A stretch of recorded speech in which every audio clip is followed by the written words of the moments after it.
li im je potreban neko poput tebe? Stručan, posvećen. Ilija Jugović, drago mi. Drago mi je. Drago mi. Ilija. Doktoru, više čekati. Čekajte! Kivčano nam Srbe. On je onaj pacijent koji nam najviše muka zadaje. Podbunjuje narod. Psuje Tita, psuje državu, Albance. Lažno se predstavlja kao izvesni Ivan Stjepanović Jastrebov. Sestra sa portirnice kaže da ste iz Đakovice. Ljubo Božović. Jer vi mislite da sam ja lud? Ne možeš ti njemu da pomogneš. Ali sebi možeš mnogo da odmogneš. Ja jesam neuropsihijatar, ali sam pre svega došao kao čovek.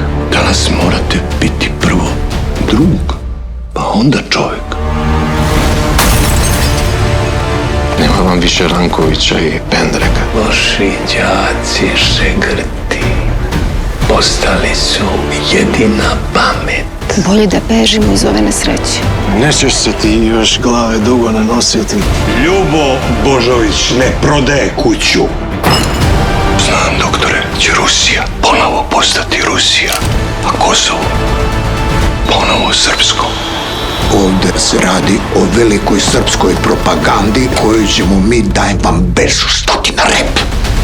Sve ono što se oduvek rađalo na ovim prostorima. Molim vas, gospodine, smirite se.